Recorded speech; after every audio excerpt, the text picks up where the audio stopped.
Hello, everyone. I would like to welcome all of you to our international online seminar on interval methods in control engineering. And it's my great pleasure to welcome today Fabian Schneider from the Ruhr Universität Bochum with us. And he received his Master of Science degree in Electrical Engineering and Information Technology from the same university in 2022. And currently he's working towards his PhD degree. And the work that Fabian will present today is more or less one of the core topics of his scientific research activities. He'll talk about interval observer design considering parameter uncertainties for reactive sputter processes. And also for related research work, he has received a Best Student Paper Award from the IEEE Control Systems Society 2 years ago. And without any further ado, Fabian, the floor is yours. Thank you, Andreas, for the invitation to the seminar and for the kind introduction. As the title says, I developed a design method for an interval observer for reactive sputtering processes. These processes are used, for example, in the industry of semiconductors to create a thin film on these semiconductors. This is also used, for example, in the production of photovoltaic cells or in the production of optical layers.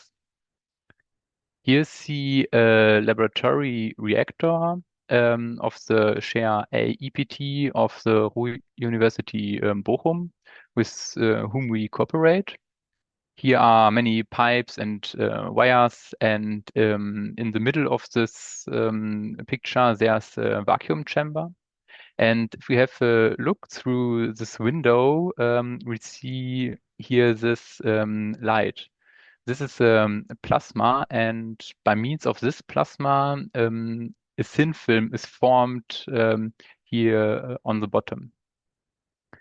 And the state of this thin film is an important quality indicator or parameter for the final product.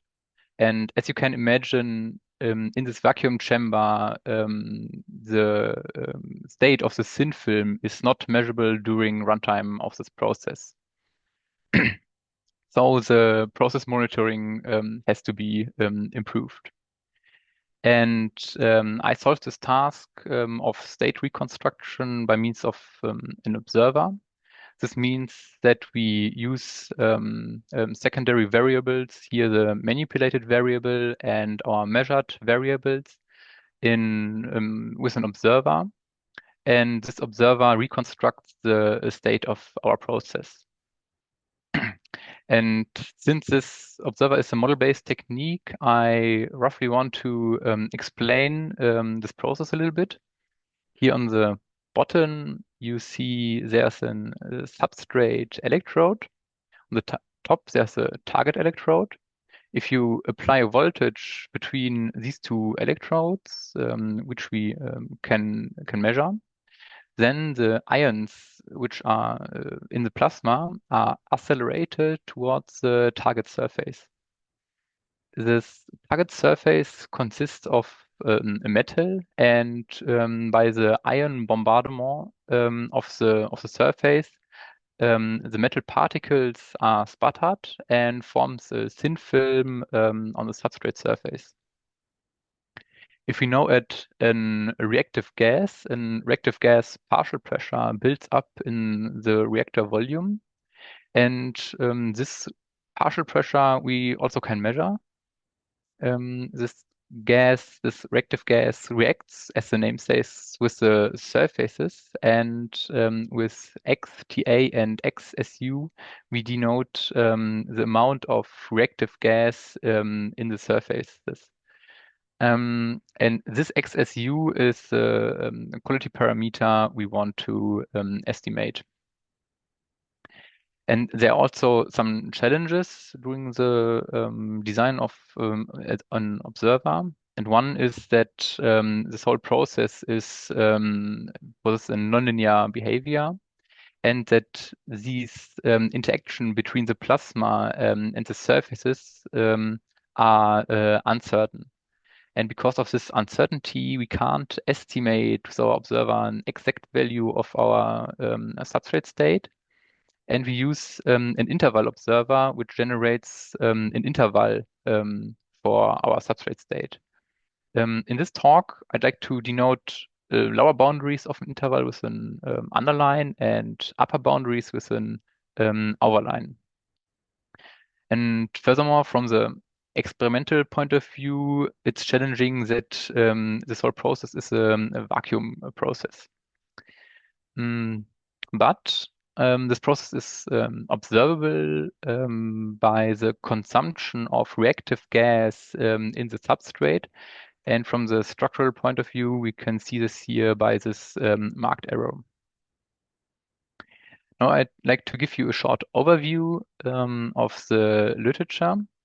Publications in the field of surface technology and plasma science consider the modeling of these processes, and these models are built are built on the balance equations of reactive gas and metal.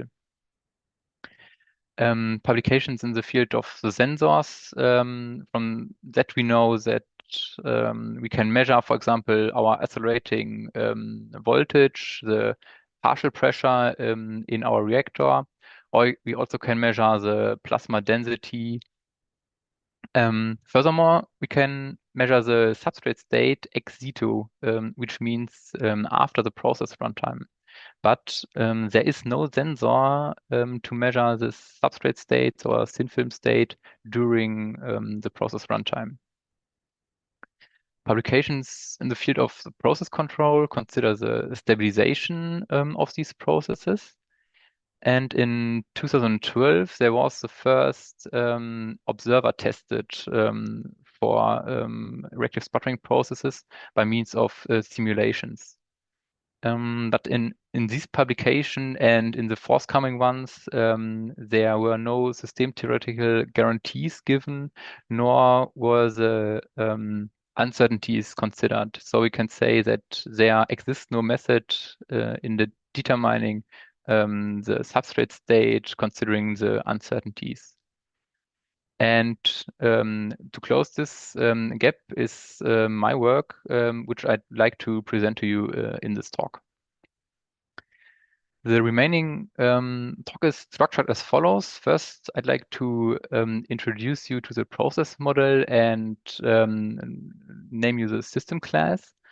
And in the second part, I'll show you the design method for our interval observer.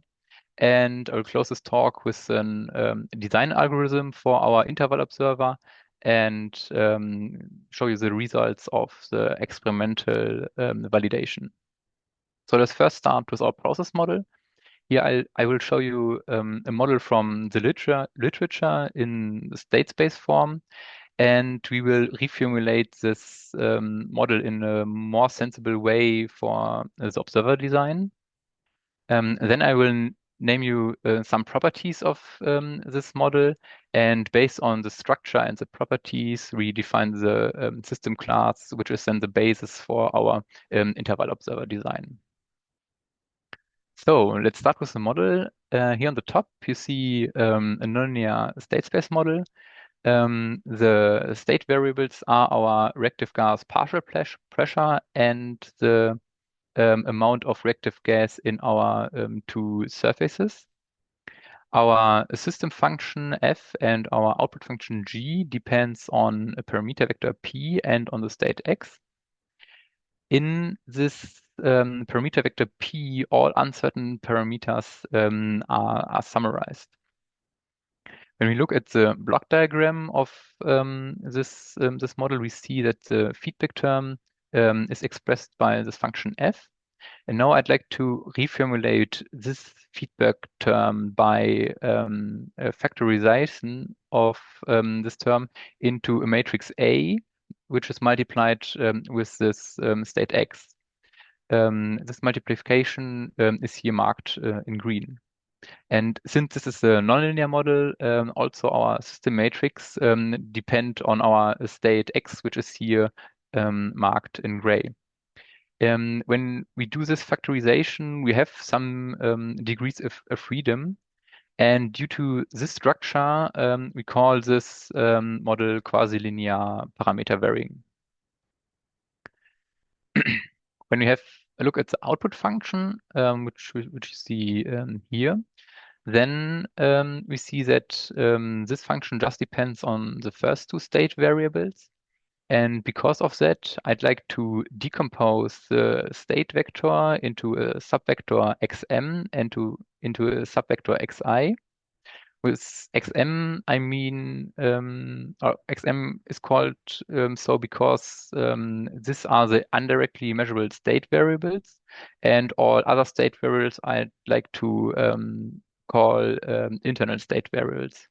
And I name it this way because if we look then at our output function, we can inverse this output function with respect to our measurable state variables. When we also do this decomposition, also for the system function, we see this equation here on the top and the block diagram here on the bottom. Here in gray, this is the, let's call it measurable subsystem, which has the state xm. And here in the bottom, we see a subsystem in red with the state xi. And this is the internal subsystem. This state is the state we would like to observe with our interval observer.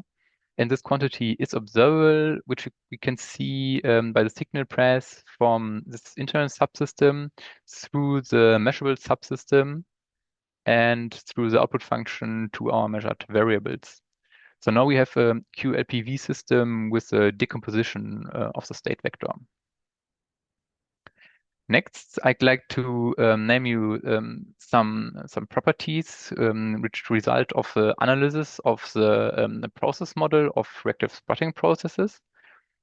The first one is that our parameter vector is uncertain and that we know a lower bound and an upper bound for these parameters. In this talk, if I apply an inequality sign to a vector valued quantity, I mean that this is an element-wise inequality. The same property holds also for the state, which means that the process model possesses an invariant set, and this invariant set is positive in the sense that all state variables are positive.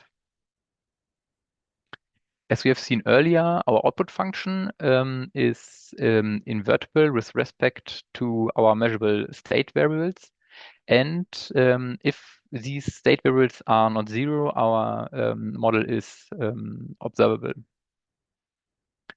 When we look at the system matrix A, this is in the decomposition here, the whole matrix in the middle, then this matrix is affine in our measurable state variables. And the submatrix AII is Hurwitz for all possible measurable state variables and all possible parameters out of our parameter interval. And this basically means that the subsystem we want to observe, our internal subsystem, is stable. And because all these analysis results, this properties faults, these are all physically justifiable, it's sensible to define the system class. And I like to call a system which this structure, which has these all these properties, an uncertain positive qLPV process model with invertible output function. And if we now look at our models from the literature, we see that all these models belong to this defined class of system.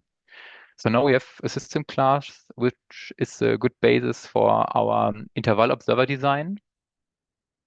And in this second part of this talk, I'd like to first introduce the interval observation problem. Then I will start with the solution of this problem and show you the structure of the interval observer and close the section with the theorem and a sketch of the proof. The problem is now that we have our uncertain positive qLPV process model with this structure where we have here our measurable subsystem, our internal subsystem, and our invertible output function. We further know that we know these interval boundaries for our parameters, and we know the trajectories of our manipulated variables and our measured variables. And we want to find a design method for interval observer, which generates us an xi underline and xi overline, which fulfills the following performance specifications. And the first one is that the actual process state should lie in between the interval which is generated by this interval observer, and this should hold for all times. Furthermore, the interval observer should be input-output stable in the sense that the interval width should be bounded. The interval width is denoted here with an delta xi and is the difference between the upper boundary and the lower boundary. Furthermore, the last performance specification is an accuracy property, which means that if our parameter vector is known exactly, so if our lower boundary is exactly equal to our upper boundary, then the interval width should be asymptotically stable.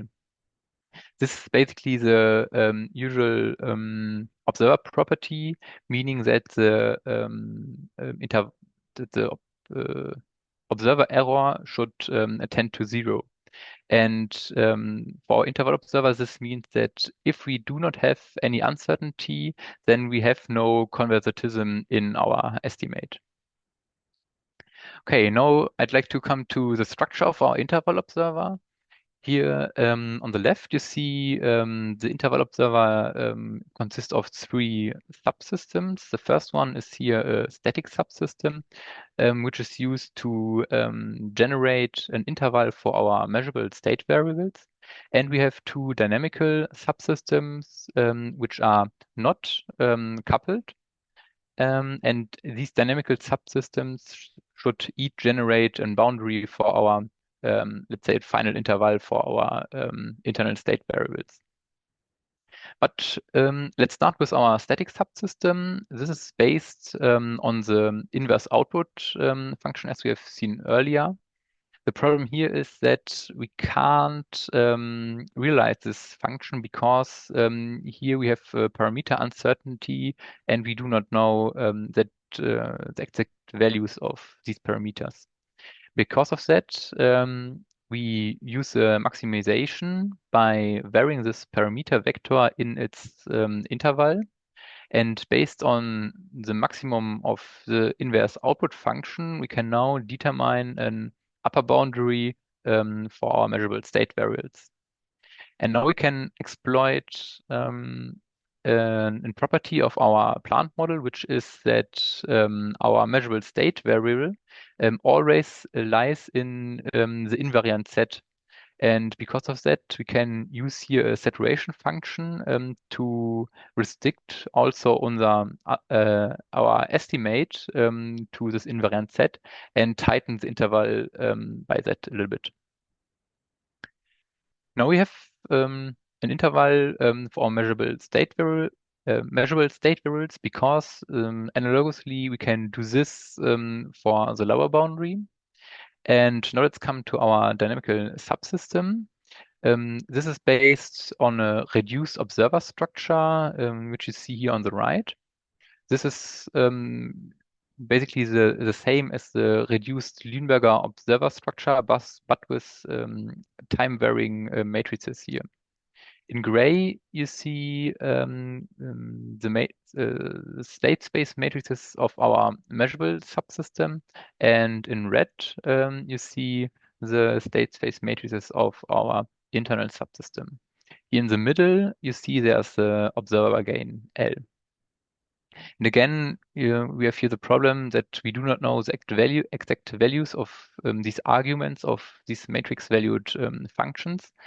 But also again, we can use the maximization and vary our parameters and now also our measurable state variables in its respective interval.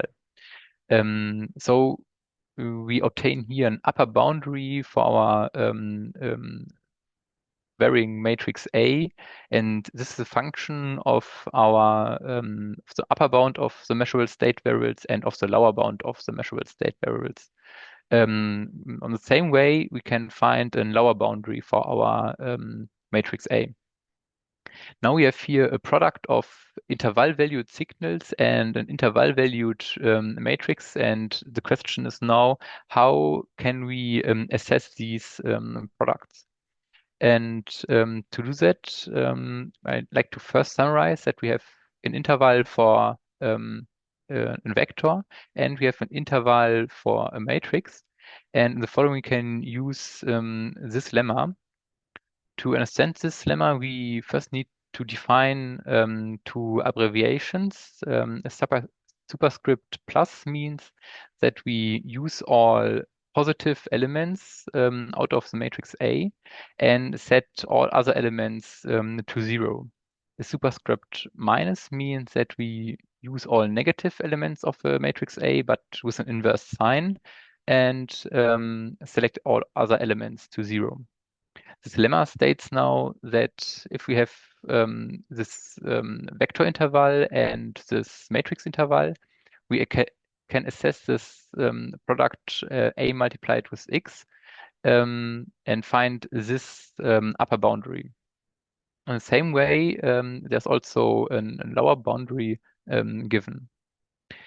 And as you remember, our process model possesses the invariant set, which was positive. So we know that our state is greater than 0.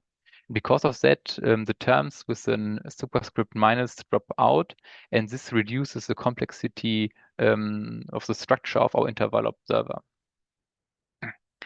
And when we apply all these considerations for the interval observer that follows there out, we can state the following theorem.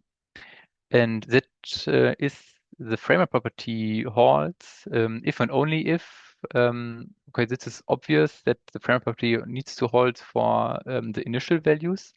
And furthermore, we need to find a scalar beta u, which is non-negative, such that this inequality is fulfilled. This matrix F overline here is the system matrix of the upper subsystem of our interval observer, whose structure you can see here on the top. On the same way, we need to find in beta L and fulfill the same inequality for the system matrix for the lower subsystem, which again has the same structure as this matrix here.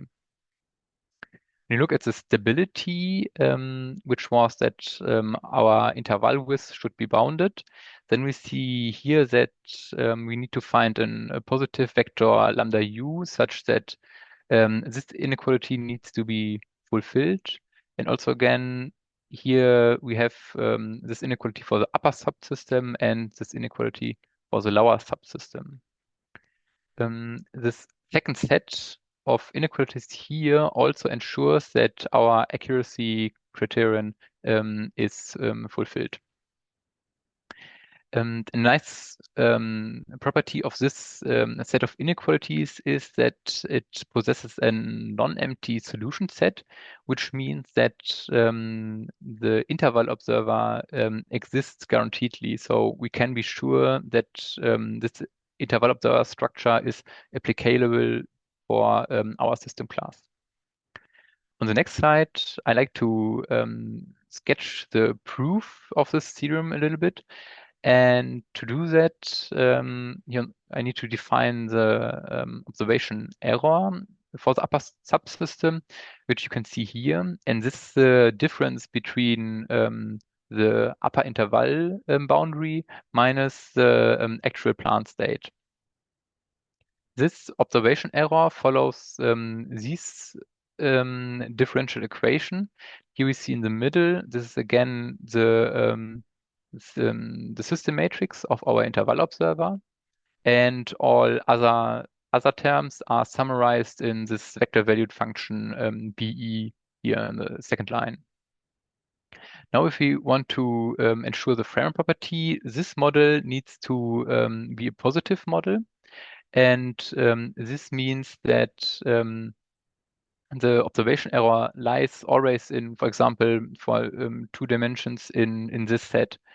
And we can ensure this by looking at the boundary of the set and ensure that the change of the observation error does not point outside the set. And to verify this, we look at our input terms and we see that these input terms are all greater 0. And the second property which needs to be fulfilled is that this matrix needs to be a Metzler matrix, which is fulfilled by the first inequality of our theorem. When we look at the stability, this can be shown by using a linear Lyapunov function, which is here the product of a non-negative of a positive vector lambda multiplied with the positive observation error e, and the change of the Lyapunov function over time is negative because the first term here is negative, which is ensured by the second set of inequalities in our theorem. And here it is sufficient to examine the vertices of our invariant set of our process model because our system matrix is affine in our measurable state variables. Okay, and now I'd like to come to the last section of the talk.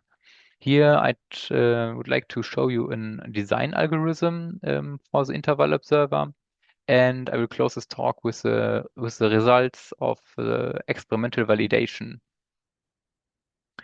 Here you see on the right again our laboratory reactor, and for this reactor I also built and developed an automation system. And with this automation system, I stabilized this reactor and measured the following characteristics. Here on the x-axis, you see the input variables, and on the y-axis, you see the output variables. And in orange, you see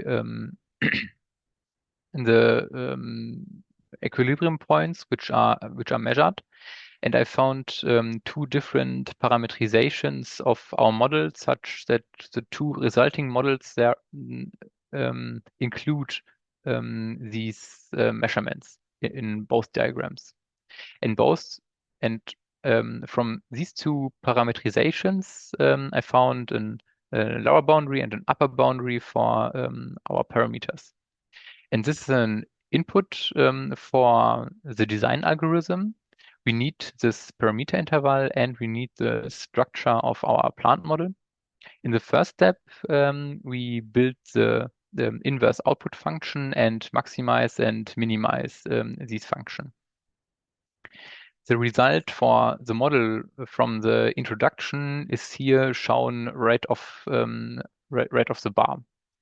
In the second step, we need to determine the maximum and minimum of our matrix valued qLPV system function. And according to the decomposition of the state, we need to decompose these matrices, which is here shown by the dashed lines. In the last step, we need to solve the system of linear inequalities from our theorem. And we need to select one observer gain out of the solution set of this inequality system. And also here we have some degrees of freedom in selecting the observer gain. The result is then a reduced interval observer, which meets all the performance specifications, which was our framer property, our stability, and our accuracy property. With this control system, I measured the following trajectories, which you can see here on the left and on the right. And as you remember, our question from the introduction was, what is the important quality parameter, the state of this thin film here in the vacuum chamber? And we can answer this question now with our interval observer. This observer generates the following trajectories, which are shown here in the bottom diagram. To validate the interval calculations, I also developed designed a Lüneberger observer, and we see that the trajectory of the Lüneberger observer lies in the interval which is generated by the interval observer. If we now use different parametrizations all out of the parameter interval and different initial conditions for our Lüneberger observer, we see that all these trajectories lie in this interval. If we now want to measure this inclusion property, to do that, I placed samples of silicon wafers in the reactor chamber and drove the reactor to a stationary working point, to an equilibrium point. Then a thin film was coated for a few hours onto this silicon wafer. And after unloading the samples and measuring these samples, we can draw the measurement results into our trajectory plot here. And we see that the Framer property also holds for these measurements. Furthermore, we see that the interval width the interval which is generated by our interval observer is bounded. So also our stability is fulfilled. And the last performance specification is the accuracy, which is also fulfilled, but which is not shown here in this plot. But we can now say that the interval observation problem for reactive sputtering processes is solved now.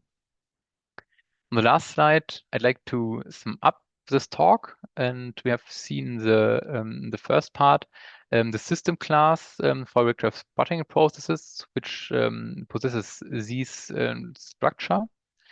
And in the second part, we have seen a new design method for an interval observer with this structure.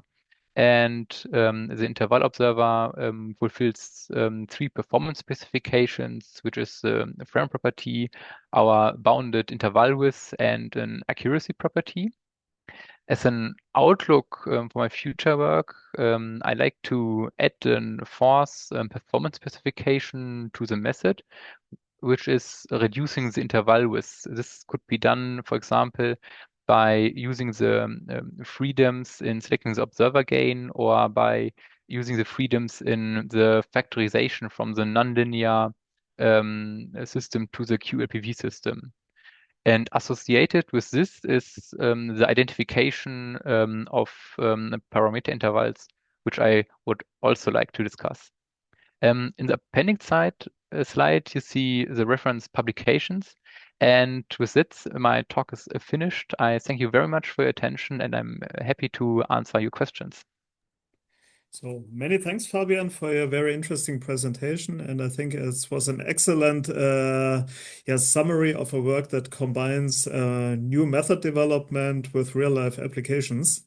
And I think that's always very much welcome also for our online seminar here. Now, let's see who wants to start with the first question. I see Luc has unmuted himself. Yes, you can hear me, yes? Yep, perfectly.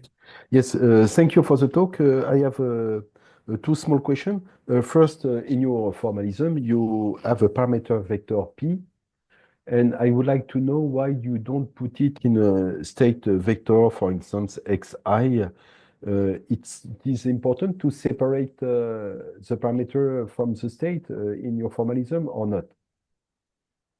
If I understood you correctly, you ask if I separate the parameter vector from the state x.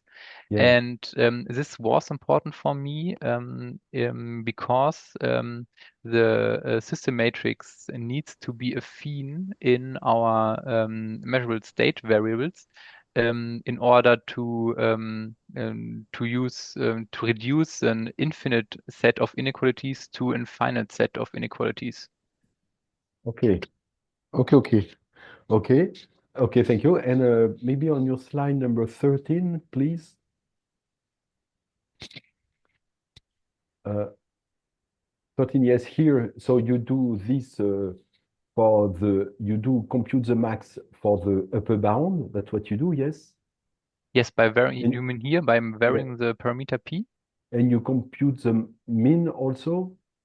Yes, I have not shown this in the slide, but analogously to this maximization, you also can do minimization, of course. And it's not so easy to compute this max. Yes, it depends on the form of the output equation. Okay, because probably this corresponds to using a contractor on the constraint y equal g of x.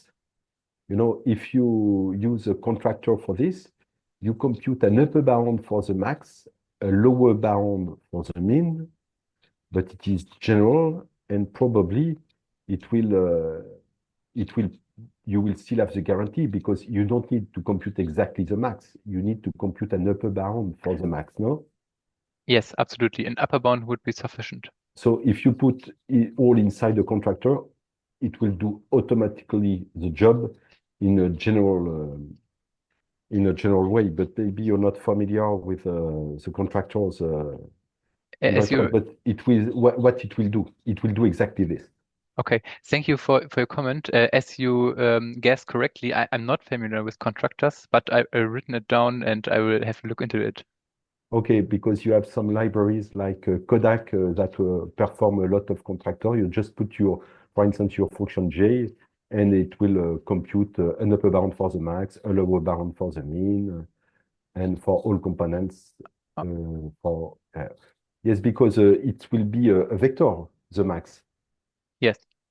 Yeah, it will be a vector for all components. So it is exactly what the contractor does. You have almost here the definition of the contractor, except that you want the max exactly and not an upper bound for the max. But it's very similar to what you show.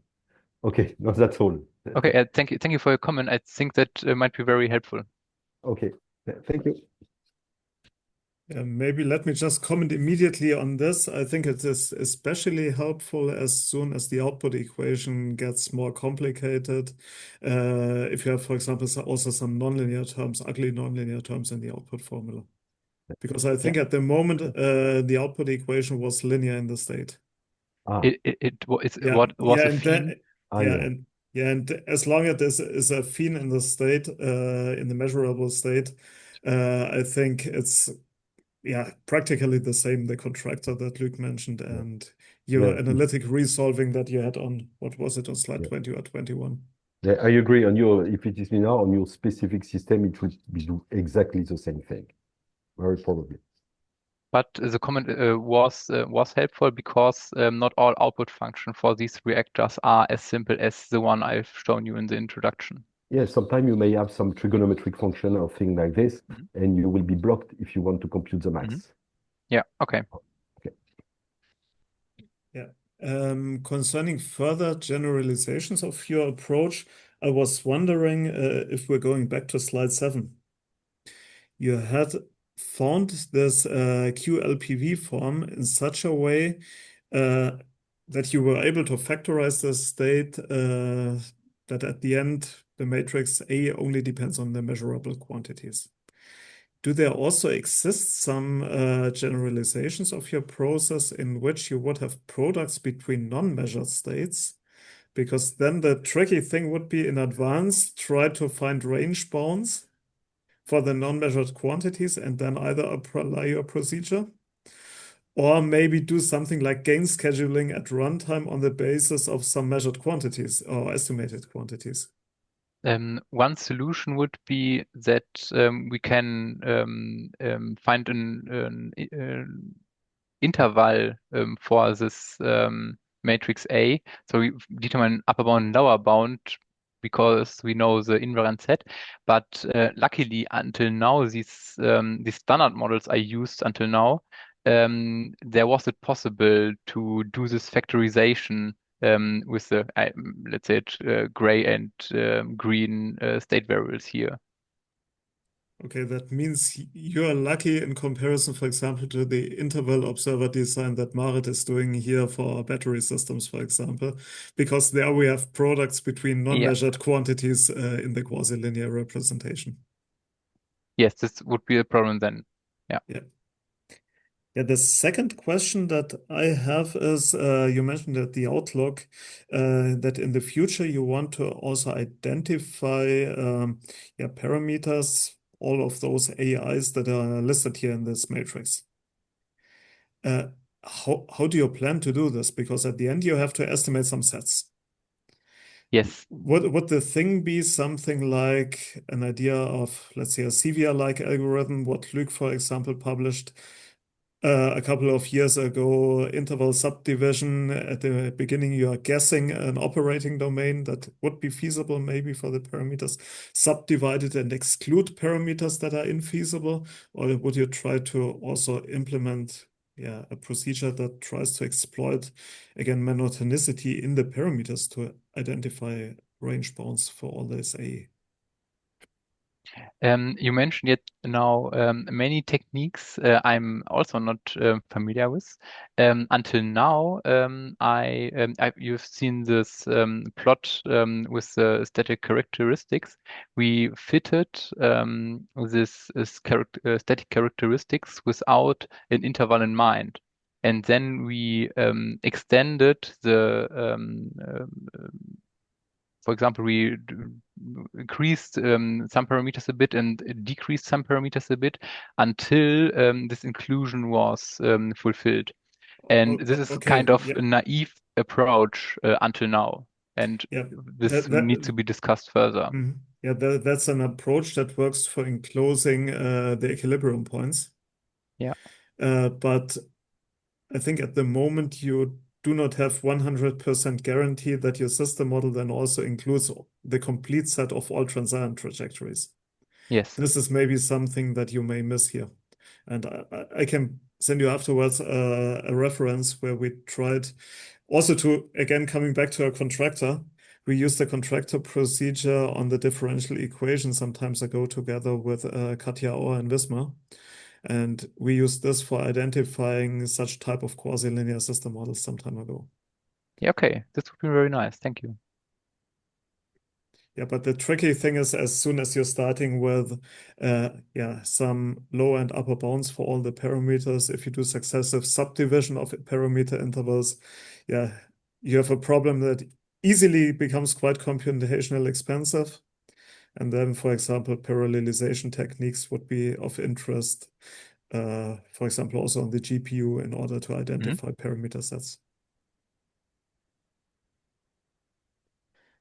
Okay, do we have any further question from the audience?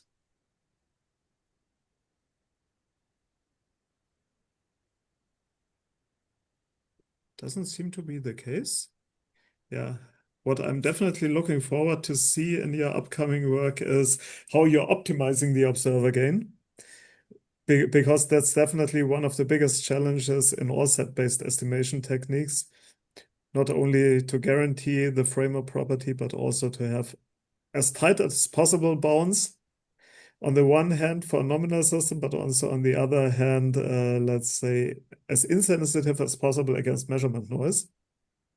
I think the main problem is, or not the problem, the choice is which cost function you want to minimize. Yeah, this is really tricky in this case, and it's not always the obvious thing. Like for example, say, okay, write down an L infinity norm and minimize this. unfortunately, it isn't that easy. Yeah. Okay, then if there are no further questions, many thanks again, Fabian, for your presentation. Many thanks also for the audience to attend this last seminar before our summer break. And yeah, we'll meet again in the online seminar, most likely at the beginning of October. Then have a nice weekend. Thank you. You Bye. too. Thank you.